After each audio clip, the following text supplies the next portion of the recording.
Right, we are started. Apologies for the delay, everyone. Good evening. Today is July 24th, 2023. This is the 10th meeting of the Independent Salary Commission. Welcome to the public and to anyone else watching out there. We are going to quickly go over some Zoom logistics and then the agenda, and then we'll get started with the main program. Everyone ready? Okay, Liam. All right. This meeting is being recorded for later viewing. A copy of this recording will be posted on the Salary Commission website under past meetings and events. Closed captioning is available. To access closed captioning, click on the CC button on the bottom right side of your screen. We also have ASL and Spanish interpretation available at this meeting. You can access this feature through the interpretation button located on the menu controls at the bottom of your screen. Instructions on how to access the interpreters will be in the chat. Commissioners, please make sure your chat settings is set to everyone so folks listening today from home can follow along. Please note that your chat is also part of public record. Community members listening in, we have the Zoom Q&A feature available. Feel free to submit questions or comments through there. May not be able to answer all the questions today, but they will become part of public meeting record as well. Back to you, Jamie. Great, thank you, Liam. All right, we have a pretty simple agenda tonight, folks. We are going to spend however much time we need or you need to deliberate on your final amendments to come to your final proposal and take a vote tonight. After the vote, we will talk about next steps because we won't be meeting again for another month to kind of wrap up your process. So we'll talk a little bit about what that looks like. And then we're going to adjourn and we're going to celebrate because you have done amazing work. Okay, let's get started. I'm going to hand it over first to Commissioner Martinez. Oops. Commissioner Martinez? Yes, thank you. All right, I am very optimistic about our chances tonight to make a decision together. I'm very excited about all of the good work that we have been doing together to arrive at our decisions. Last time, we said that the COLA issue, we wanted to make sure that it is left to salary commissions and not automatically decided by elected officials by doing de facto increasing their own salaries. So, but we don't have a particular number yet. So we are going to decide on all of it after we talk about the thriving wage adjustments that we started talking about last time based on learning we've done thanks to Commissioner Sampson's curiosity and investigation of the value of the benefits of our elected officials in Portland. Then we're gonna have some data about the different possibilities on the adjustments, then data on language differential, and then we're going to have a vote. While we're doing this, Jamie is going to keep track of what are the decisions that we're going to vote on. So that is this slide. Next slide. So like I said, we removed the COLA requirement for future salaries and allow the next salary commission to consider cost of living increases. Next. This is the data that we saw last time we met, where we have the details on the impact that the thriving wage as MIT consider it, and the different numbers based on the benefits in Portland, the city of Portland. Next slide.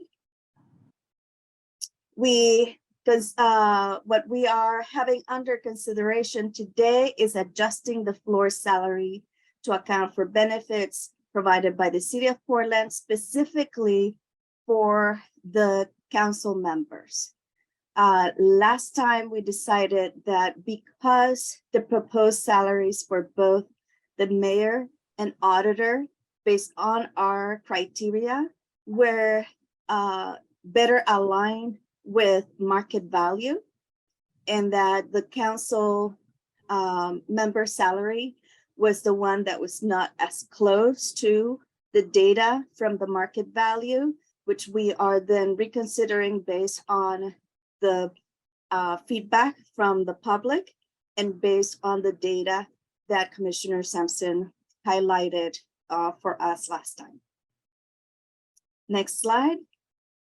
And for the data pieces, I'm going to pass it to Barbara. I'm sorry, Barb. Sorry. To go over the different possible options we have specifically for the council members. Thank you, Commissioner Martinez. What you all see in front of you is a list of potential salaries.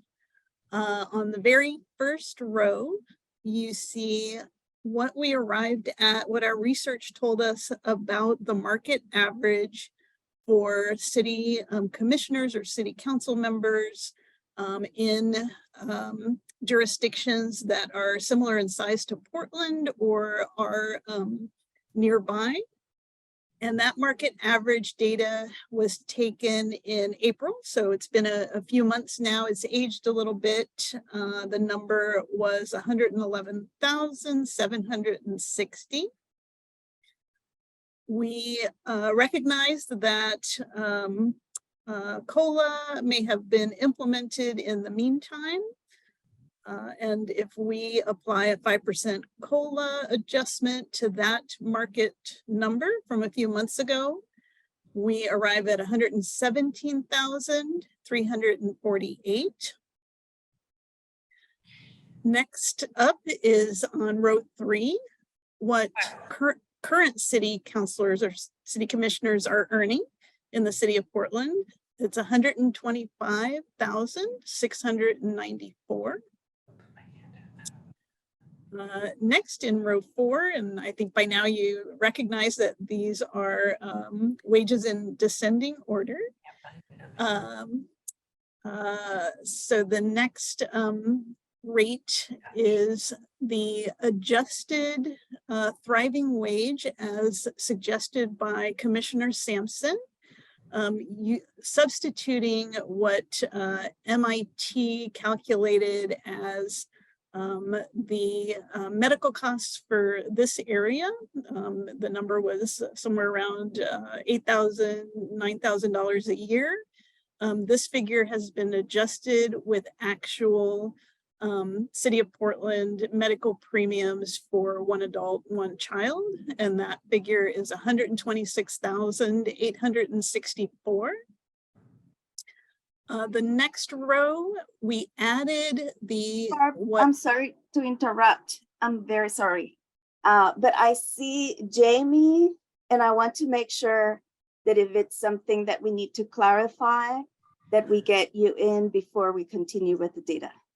I'm so sorry to interrupt. I only want to make sure it's clear to the public and to the commissioners, those top 2 rows that you see, market average and market average plus COLA, were added after you received the research materials from BHR and after we sent it out to the public. So on the website, the BHR research materials do not include those top 2 rows, but the presentation that's on the website does. So I just want to make sure that everyone knows this was recently added so that you get the broadest spectrum of possibilities possible for your deliberation. Thank you. Thank you so much for adding that. And thank you so much for making sure that what is on the website is the most updated presentation. I'm sorry, Barb, thank you so much for allowing for the little interruption. Go ahead. Absolutely. Thanks to both of you for adding and drawing my attention to that. So the next row we come to is again at Commissioner Sampson's request or her idea was to add the not only the premiums that City of Portland employees pay for one employee, one child benefits, but also adding the out-of-pocket maximums that this demographic would pay for any medical costs. So that was the premiums plus the out-of-pocket maximum with a total of $134,065. The next row simply takes the current city commissioner wages and adds the COLA rates that City of Portland employees received over the last few years up to a few weeks ago. And that was $134,098. But we recently, City of Portland employees recently received a 5% COLA increase on the 1st of this month, bringing that wage to $140,795. The next row shows you the sort of recalculated adjusted thriving wage with City of Portland premiums and out-of-pocket expenses substituted for the private sector calculations that the MIT thriving wage was based on with COLA added. And that comes to $140,768. The next row is what your original proposal stated. That is the thriving wage from the MIT calculation. And again, this calculation includes private sector medical expenses, and that rate is $142,404. And the very final slide is the private sector thriving wage plus a 5% COLA added.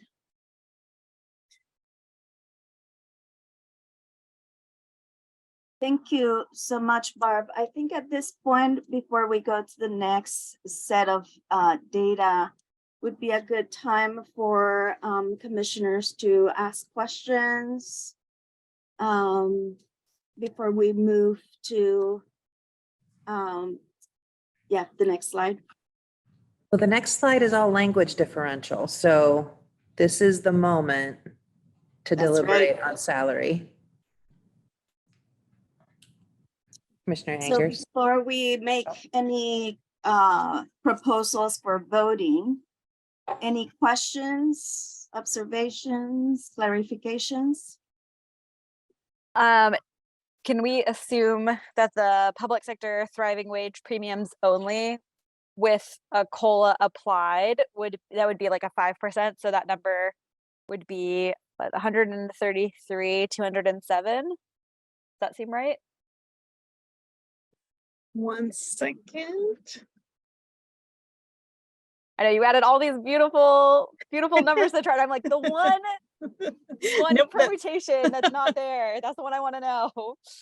that is absolutely reasonable. Yes, that I also get 133,207.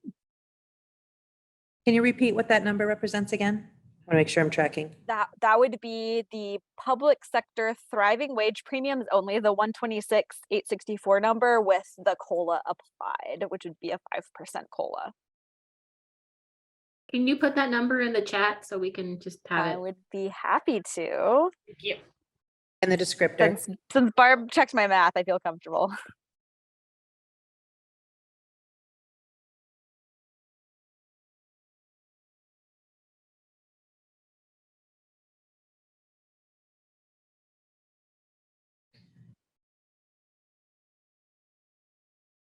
What other thoughts are there?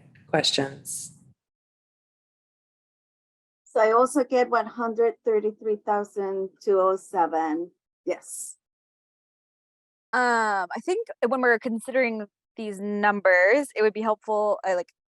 to remind ourselves why we landed on the numbers that we landed on originally, and also make sure we're kind of just, you know, with the new information that we have around COLAs being approved by council, and also around the what Commissioner Sampson brought up around like the fact that the city benefits do provide quite a benefit. For me, that number would be that public sector thriving wage plus the premiums only with a 2023 COLA applied, which would be the 133,000, 207,000 number. I don't know if anyone feels strongly or differently.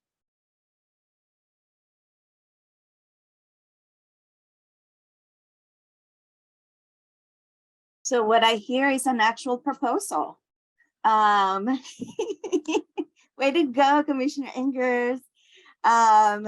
So if we follow the methodology that we followed and followed the values, we would end up, and then we apply the premiums to the salary, we would end up at 133,207. And I saw a lot of thumbs up. Anyone that is thumbs down?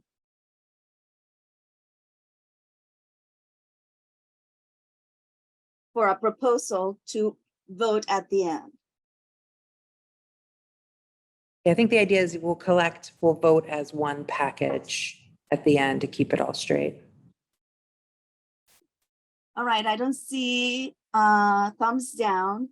Are there other proposals that folks feel that should be considered for a vote at the end of today's meeting pertaining this particular decision, which is the adjusted an adjustment proposal for council members?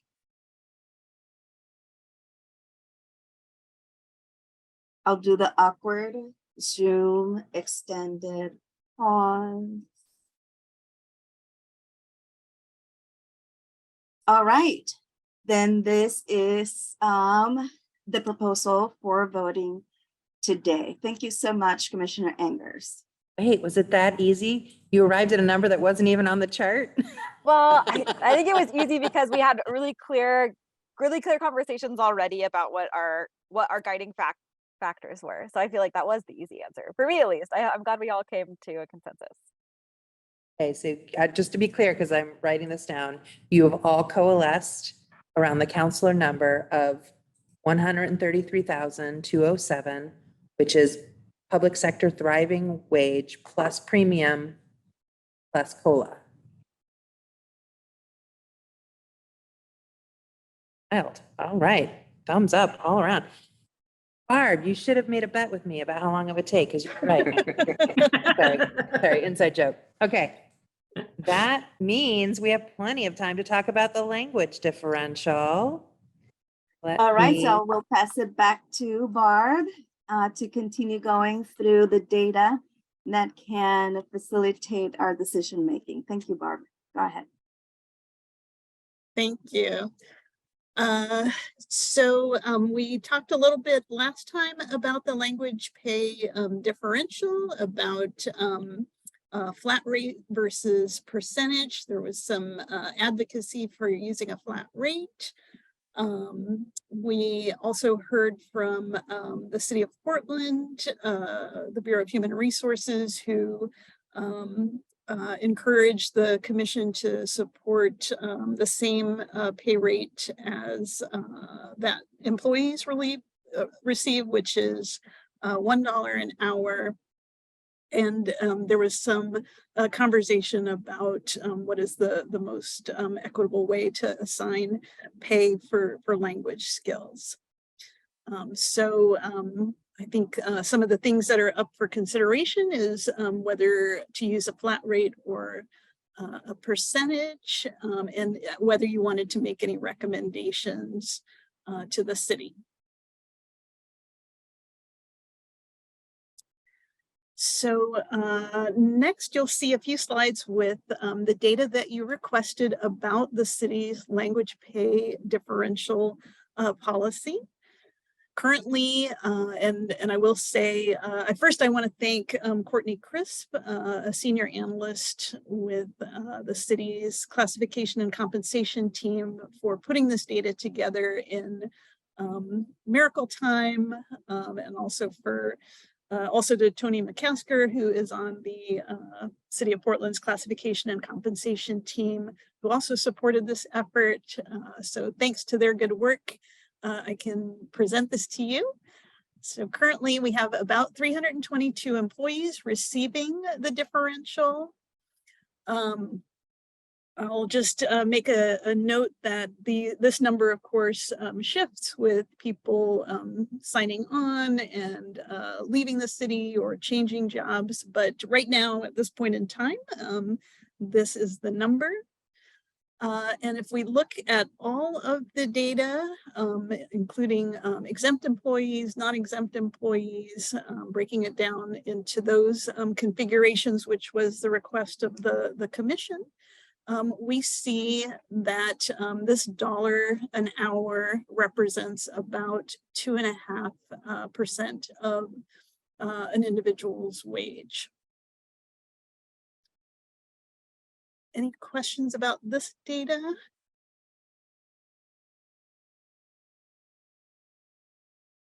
Not necessarily this data. Maybe you know off the top of your head, how many city employees are there total? I was just looking on the internet and it said anywhere from 6,900 to 8,700. Yeah, I was going to say about 8,000, but that does include some seasonal employees, or what we call casual employees that aren't, ongoing full-time regular employees. And are Right. some of the seasonal employees counted in the grand total? They are. They Okay. are. We have, especially in our parks programs, we have summer programs that engage, face-to-face with the community, very public-facing jobs, and those employees may be seasonal, but they are eligible for the differential. And so we're assuming that it's something like, is that 4% of the workforce is taking advantage or able to take advantage, or? Yes, that has signed up for it.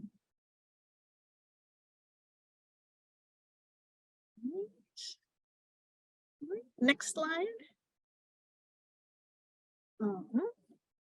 So there was some concern from the city of Portland about the cost of the differential if a different rate was adopted widely. And so the commission had some interest in understanding what the cost of the program is currently. So right now you see the cost broken down into exempt and non-exempt employees and the totals.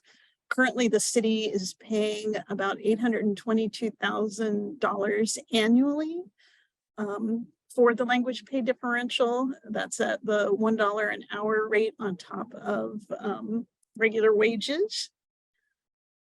If that rate were to increase to $2 an hour, it would double the amount of the cost. $3 an hour, we have about 2.5 million. And then at $4 an hour, we have about 3.3 million in costs. So going from about a little less than $1 million to about $1.5 million, 2.5 million, and a little over 3 to increase that flat rate by $1 an hour, up to $4. Any questions about this slide?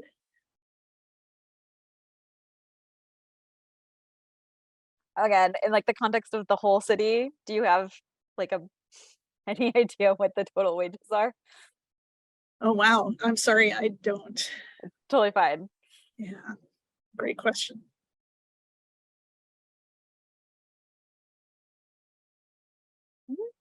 now we see kind of the same information, but instead of a flat rate broken down into a percentage. So the first row is actually lower than what we are currently paying.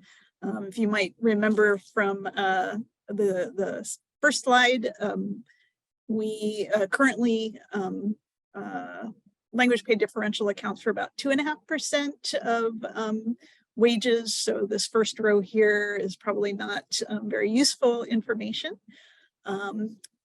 If you went with a 2% rate, it would be sort of less than what's currently being applied.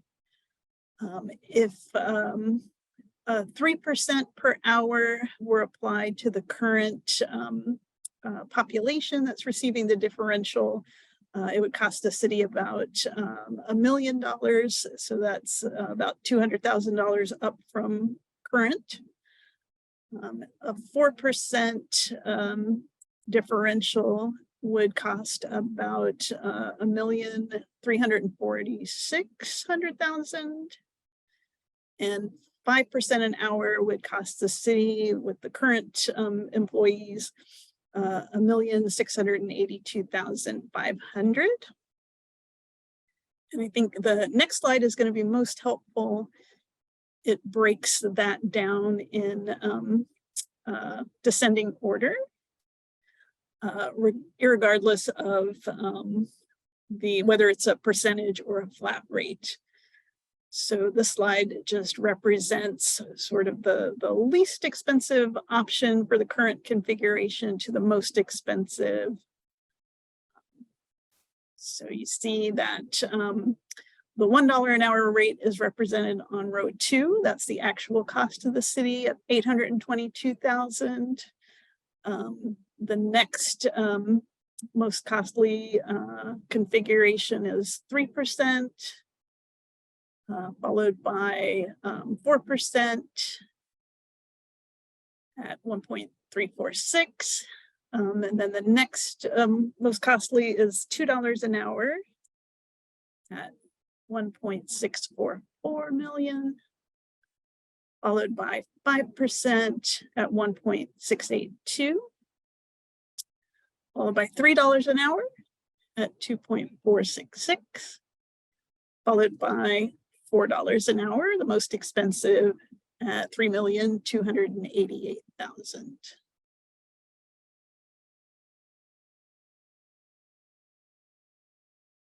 Any questions on this data? I believe this is the final slide on language differential. So Right. now's the time for discussion.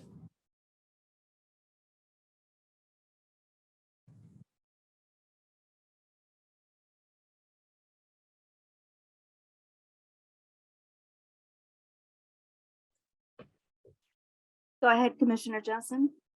I'd just like to note that I was very impressed with the letter that we received from the city employee who had worked on the committees and thought it was very interesting to see the breadth and depth at which they explored developing the language differential in the first place.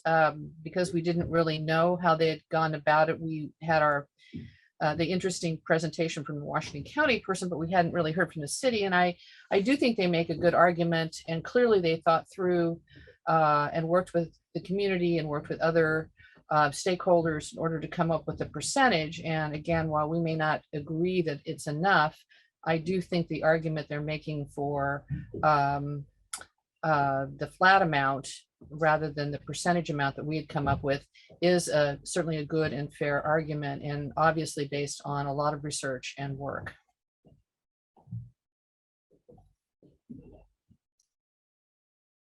Thank you, Commissioner Johnson. Anything else? Questions, clarifications, or lifting, highlighting like Commissioner Johnson just did?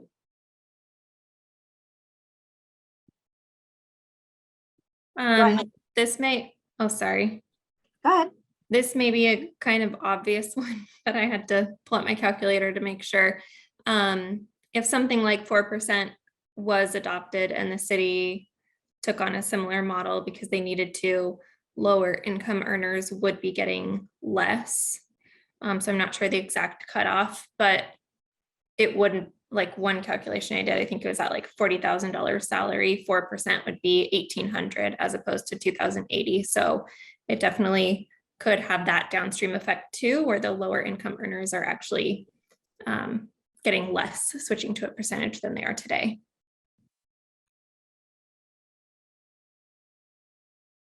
Thank you for lifting that consequence to a percentage. I saw Commissioner Medras.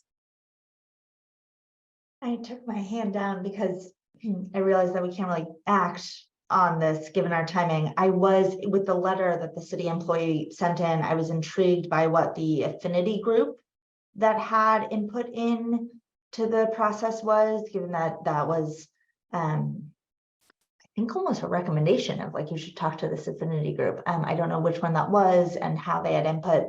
I'd be most interested in understanding how much of that process was for the equitable application of the dollars per hour versus the actual $1 amount. I think that's where I still have so many questions of what was the process of implementation versus the actual dollar amount that was arrived upon, because that's where my hesitation is. So wanting to know what that affinity group was, but also recognizing that we don't have time to find them and get their input. So there's that. All right, thank you so much for lifting that possible curiosity that can go into the report for future commissions. Go ahead, Commissioner Engers. Wait, JB, do you want to go first? Just in case it's. I do just want to directly reply to Commissioner Medras because I did have a direct conversation with Tatiana about their process and their concerns. And she made it pretty clear that the process of discussing the equity of a flat rate versus a percentage rate was very deep, very wide, involved a lot of people and a lot of time. The number itself was probably more of a kind of like what's expedient and what's possible in the moment. There wasn't a lot of research that she could point to or provide about how the number itself was reached. I think there is a recognition that the number isn't necessarily the best. She certainly said that she would really appreciate if the Salary Commission wanted to make a recommendation for a reevaluation of the number, but was very firmly, wanted to communicate very firmly that it felt very inequitable to the workforce to have its elected representatives make more in this case than they would be making. Thank you, So- Commissioner Engers, for letting me respond. Yeah. Okay. So I have kind of three-part thought. So the original slide introducing this conversation was about, could the commission make a recommendation to the city? And I'm wondering how much weight that would have, or if our decision would have any, clearly we've heard that it might affect bargaining in the future if we make a decision that doesn't align with the city's $1. But I'm wondering how much weight that would have if we're making a decision for the city or forcing hands or anything like that. I'm also wondering, if the city is open and welcome to this, if we're moving away from a percentage, moving away to the $2, it seems like that really solves both of our issues, because that would be even more than we are proposing in terms of the overall, not maybe for the commissioners and counselors, auditor and mayor that we're looking at, just because they would be higher wage earners, but if that would kind of align, and then just kind of wondering how much weight, if we said we're going to align with the city's $1 an hour, but we would like the city to evaluate in the future, kind of just all of those possibilities.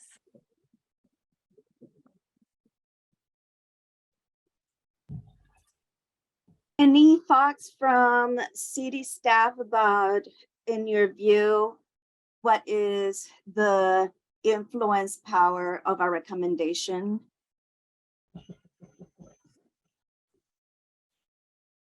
Um, I will share, I don't have an answer. I don't know what that would be, in all honesty.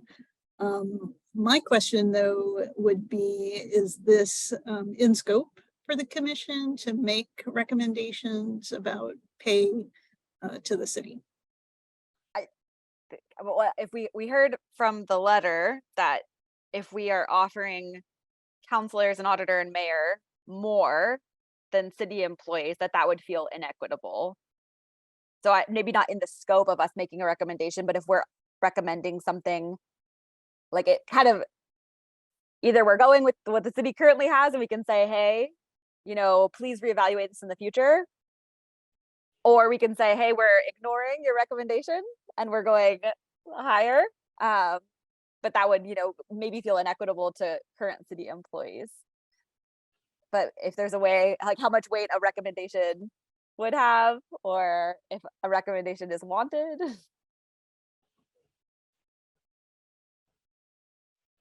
I think Shoshana would like to answer that question. Shoshana, you want to introduce yourself to the commission?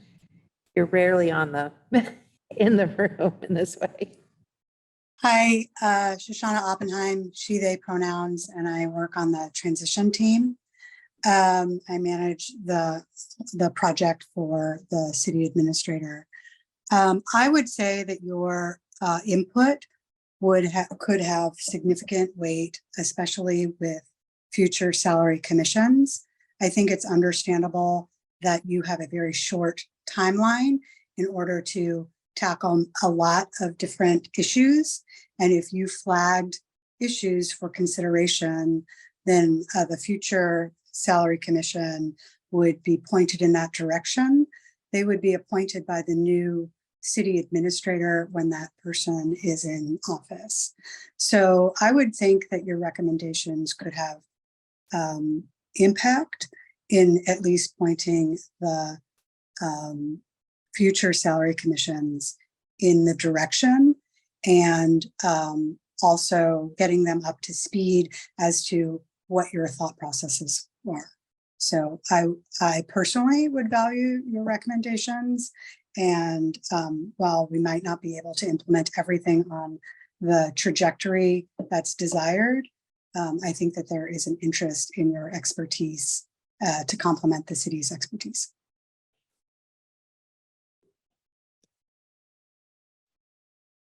Thank you so much for that input.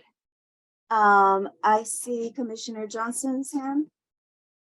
Yeah, point of clarification. I may misunderstood this, but are we talking about excluding the auditor and the mayor from the salary differential, the language pay differential? Because I would have concerns about that. I actually think that they should also be included in that, particularly the mayor, because it's quite possible that that position might be filled at some point by a former council member who had been receiving the language pay differential and then would have it removed. And I think the mayor should be able to, if they have the ability to speak more than one language, it's just as valuable for them to be able to communicate. So I just want to, I'm not sure if I understood that correctly, but I would just want to reinforce that I think all of the elected officials should be eligible for the language pay differential. Thank you so much for that nuance.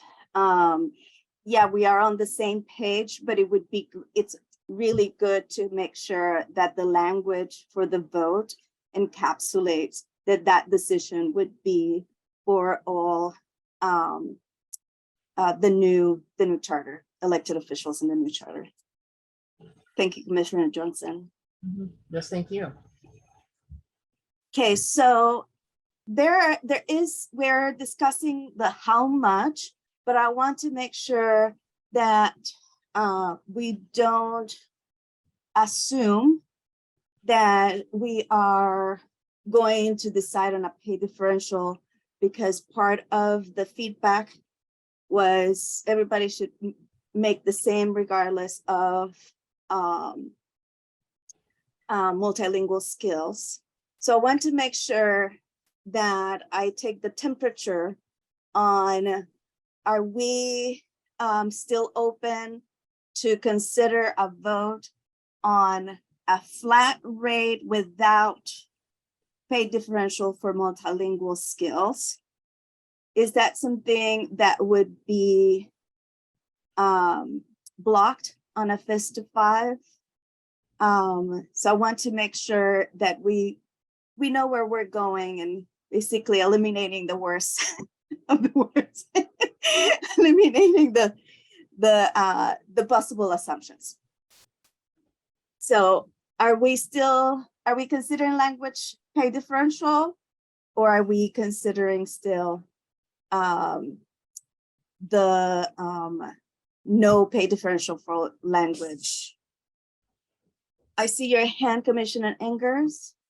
I think for me, having heard some very compelling testimony about how much value that multilingual candidates and elected officials bring, as well as that the city already has an existing program, I think leaving in the language pay differential is incredibly important.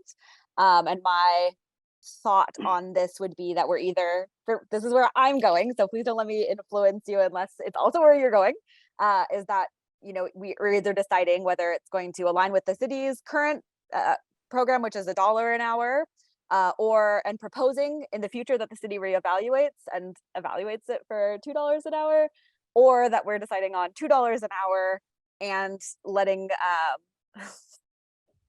letting the city take with that what it will when it comes to other things. I think right now I'm personally leaning towards $1 an hour with a strong recommendation, because I was hearing a lot of concern from last week's presentation, as well as you know, what Barb said about this being outside the scope of our, you know, we can definitely recommend, but I also understand that there is a lot of time, energy, and consideration put into the current $1 an hour system. Okay, so it sounds like we want to make a decision on language pay differential. All right. I see a thumbs up. Any thumbs down? Okay, so we're not gonna have that as a proposal for voting. What we will have then, and I hear a proposal for voting, Commissioner Engers is on fire. To vote on following the process and compensation that is currently being used by the city of Portland. That means $1 an hour pay differential. And let's see. Yeah, right. I lost my track. I didn't have my second cup of coffee today. But I saw also your hand, Commissioner Johnson. Yes, and I'd also like to add, we haven't really discussed this very much since last week or even in this week, but I also want to be respectful and acknowledge the concerns from the public, of which there were many, about trying to be as fiscally responsible and yet lay the groundwork to fulfill the goals that we had and when we started. And I think that this falls in line with some of the concerns from the public about the cost and how we are determining compensation for these positions. And I do really want to acknowledge that there was a lot of concern from the public on this. And I think this, looking at the feedback we've gotten from Tatiana, and then also looking at all these other issues, I think this really meets the moment in terms of trying to put on our fiscally responsible hats based on our concerns from the community. Thank you so much, Commissioner Johnson. I see Commissioner Sampson. I just wanted to voice where I'm at on this. So I agree with following the city's current program at $1 per hour.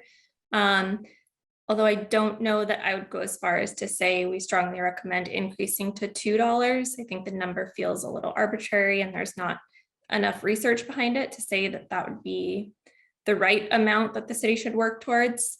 So for me, I think it would be more of a, strong recommendation for the city to review the amount paid. I believe this program went into effect in 2015. So it could be that $1 is still competitive in their labor market, and given the complexities that are being a public agency, or it could be that it's behind, but it needs to be $1.50 and not $2 an hour. So I don't think I want to go as specific as to say an exact number. It starts to feel a bit out of scope. But I think whether we recommend it or not, just having these conversations, like I think we're starting a conversation either way, that's probably gaining more traction than maybe we feel in the moment. So I'm really grateful for all of the conversations that we've had and all of the information that the city has provided as well. Thank you, Commissioner Sampson. All right, so I hear support for Commissioner Anger's proposal. Well, it sounds like Any- support for the proposal with Commissioner Sampson's nuance of following the city's guidelines, but proposing Right. that the city reevaluates without us arbitrarily picking a number. Right, so amended proposal. Thank you so much. Do you mind if I add? So the only thing you need to vote on specifically tonight is the language differential policy and the rate of pay. You still have time to think about and deliberate about and discuss what your recommendations will look like in your report. So you don't need to take a vote tonight on whether you're going to recommend $2 an hour or no dollars an hour or whatever. We can save that for the report and the next meeting. So really just focusing in on the rate of pay you expect elected officials to be able to be compensated for language. Thank you for that clarification. All right, are there other proposals that folks want to lift to be considered for a vote?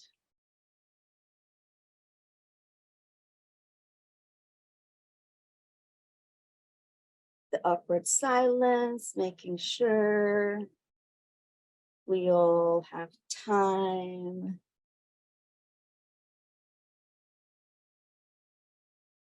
Okay, so we have two proposals for two questions. So we definitely should have bet, Jamie, on how quickly we were going to decide. I feel we lost an opportunity there. I think so. I would have lost, so I guess I'm the real winner here. I thought we were going to go late. Let me just paraphrase, let me clarify what I think I heard about the language differential. What I wrote is all elected positions will be able to qualify for the language differential program as provided by the city of Portland with no difference in rate of pay. Okay.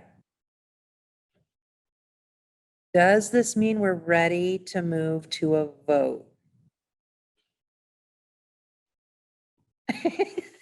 Commissioner Gill would like to go and celebrate her anniversary tonight, so this would be quite a present for her if we could get this vote done early. What time are your reservations? Saturday, no. Okay, everyone, I'm feeling the Twitters. Commissioner Martinez is going to walk us through the vote and talk about what your vote mean, what the hand numbers mean. Yes. But I'm gonna describe it right now, okay, what I wrote down. So first, the Salary Commission has set salaries for the 3 elected positions. Mayor would be $175,463. Auditor would be $168,758. And counselors would make $133,207. We would remove the language about COLA with the natural assumption that it would be deliberated on by the future Salary Commission. And we would include language that says something to the effect of, it doesn't have to be its exact language. All elected positions will be able to qualify for the language differential program as provided by the city of Portland with no difference in rate of pay. Are there any clarifying questions about what I just said?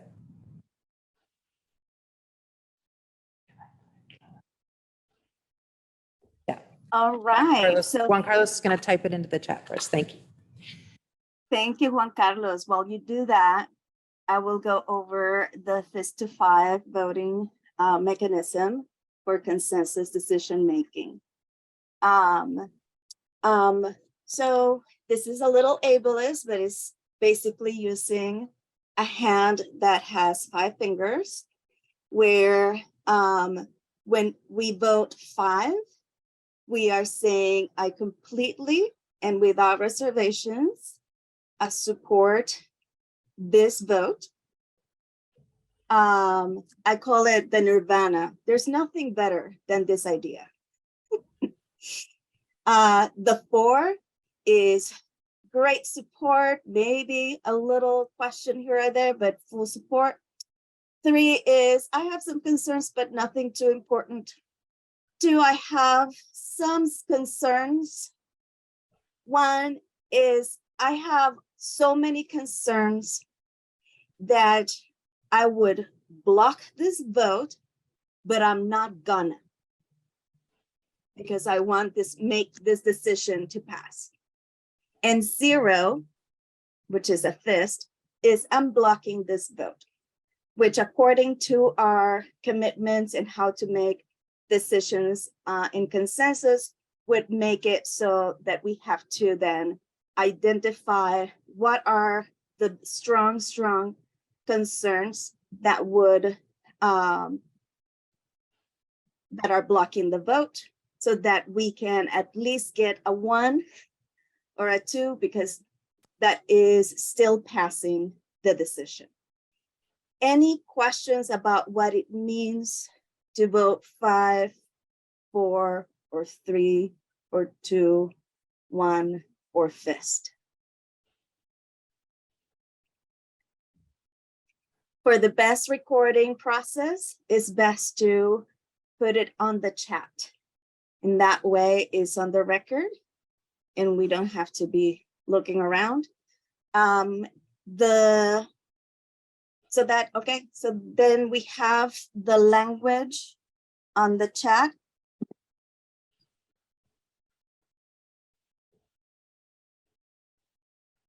All right, so we are ready to vote.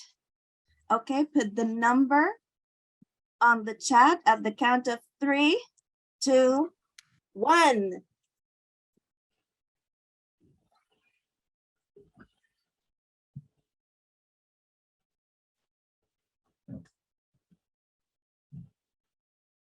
Look at that, even consensus on the consensus. We have 5 votes.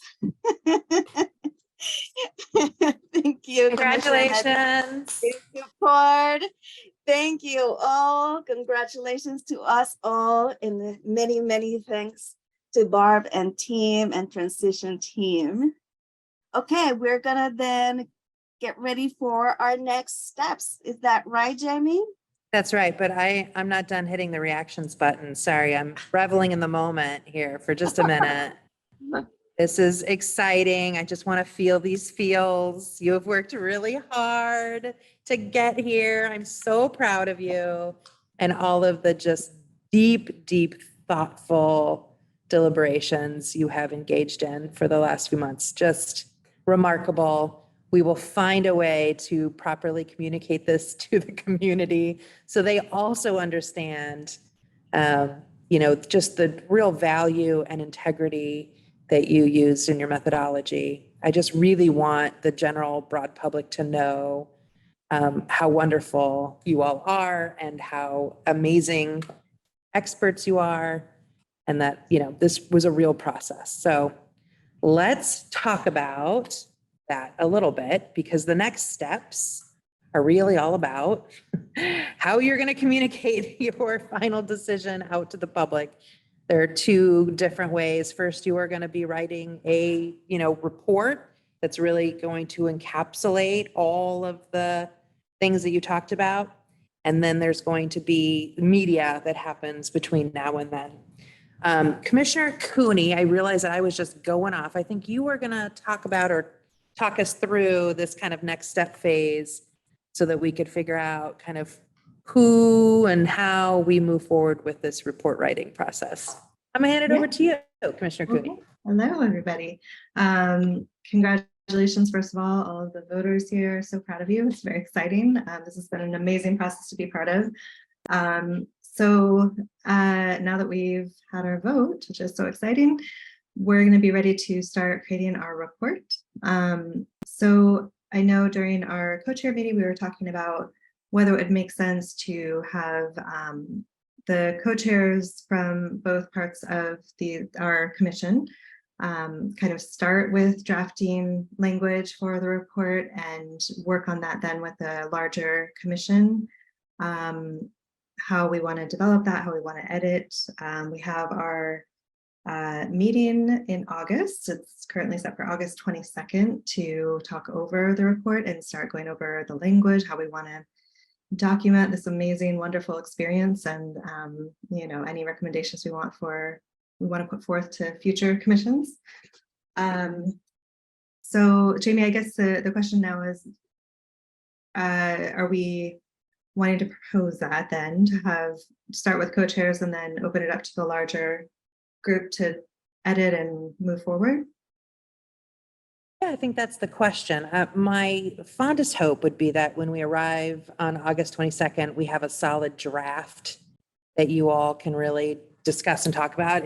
The report itself doesn't have to be like finalized in that moment. We can certainly take more time to get it all right, but I would love for you to have a real, mostly completed draft by which to kind of make your final recommendations at that meeting. So to get us from here to there is really up to you and how you want to process that. So I hear you, Commissioner Cooney, that the proposal would be that the 4 co-chairs take the lead in maybe drafting components, and then we can send it out for an editing process via email between now and August 22nd.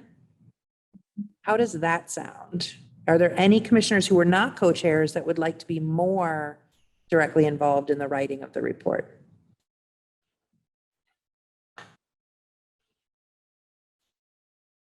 Commissioner Johnson?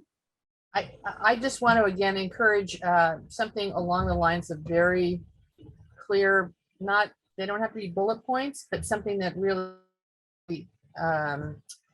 quantitative and less narrative. I think the narrative can be very short. And obviously when you send out the drafts, that's fine. We can all make our suggestions, but I am concerned that we don't get it too long and too wordy, because I think there's been a lot of misinterpretation because people just simply are not going to sit and read a long narrative report, and edit it simple is always best and very straightforward. Appreciate that. Yeah.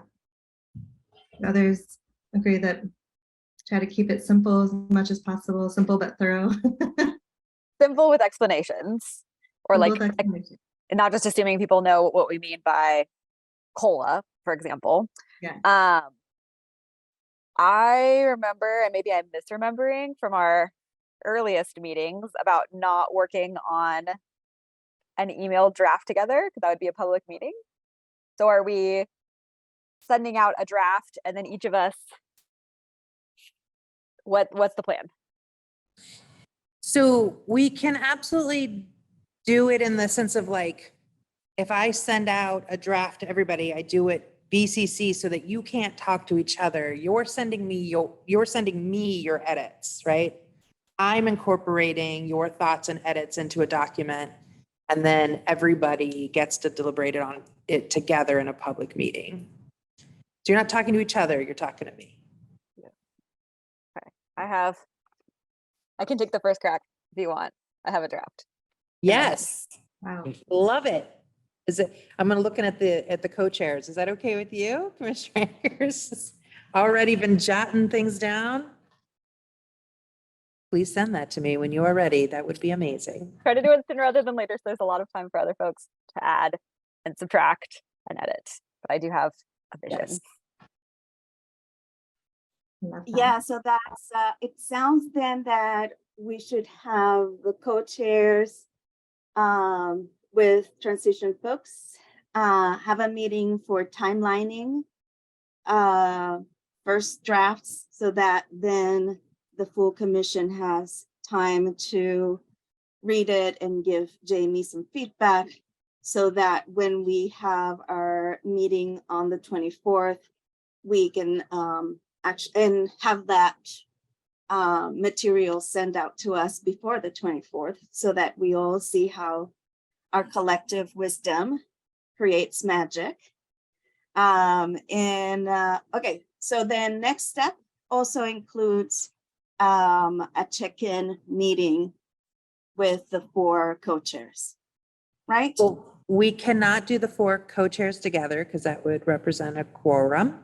We can do, I can meet with co-chairs separately, or we can have one-on-ones, or we can have one-on-ones via email. So I guess what I would suggest is that Commissioner Angers would like to put together this first draft. Once I receive it, I can set a meeting with the current co-chairs to talk about kind of editing that process, timelines, and then you can help me kind of get it out to the broader folks. I guess Commissioner Gill, as a former co-chair, I want to make sure that you are also included in this process if you would like to be. Do you have? I don't have any objection to what you just said, where you know, Okay. Eggers puts it together and then talks to the co-chairs.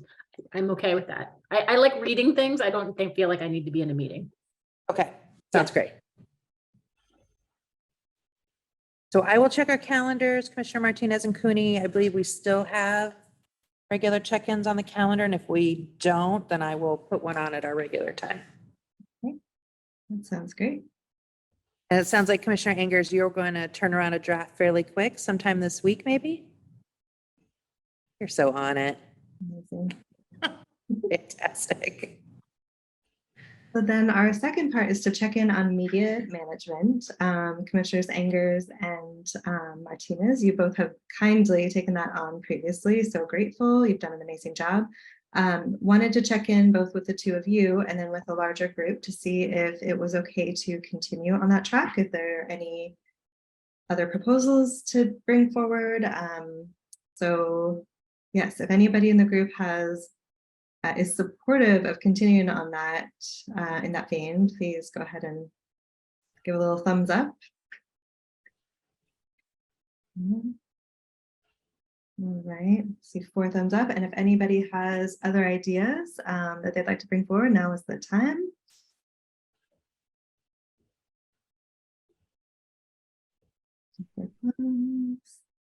Okay, and then the larger question, of course, is whether the 2 of you are willing to continue being our wonderful media folks.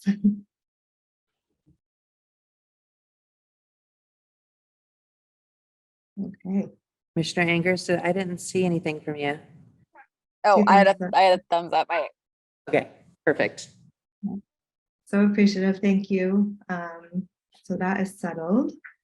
I did want to take one quick moment. At our last meeting, I was attempting to kind of clarify a few things from, after seeing our public survey results, to address a few things that were standing out as maybe different from our understanding, different from the charter, different from our work we've been doing.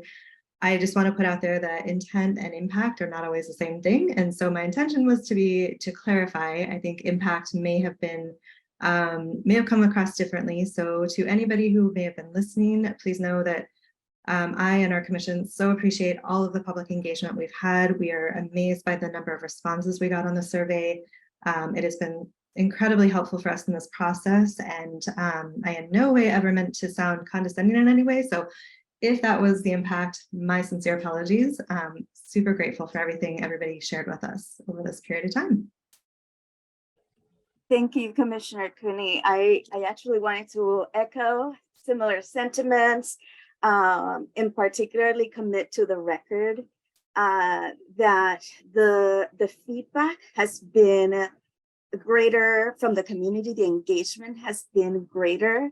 I think that when we're talking about salaries, things get personal and individual, and we feel strongly. And I think that's part of this great engagement, and that the engagement from the get-go really is helping make sure that we know what is it that we need to highlight in our report. What is the information that the community needs? And then it's also bringing up new curiosities that we want to make sure that the next commissions take into account. So it has been a great engagement, and we celebrate, like I said, democracy and civic engagement. And it has really helped, even if the decision that we're making is different from the decisions that many people who participated in the public comments and the survey. The comments are really informing us in this final decision. It's informing the report, and it's informing our recommendations for future commissions. So I wanted to commit that to the record. Thank you. Thank you, commissioners. Any other final reflections before I hit this button? You know what comes next.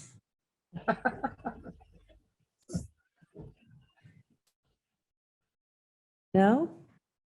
You all ready for your break? All right. Commissioner Gill, happy anniversary. To the rest of you, thank you for your wonderful work. Enjoy your month off. This meeting is officially adjourned. Congratulations. Thank you. Congratulations. Congratulations. Oh, so much.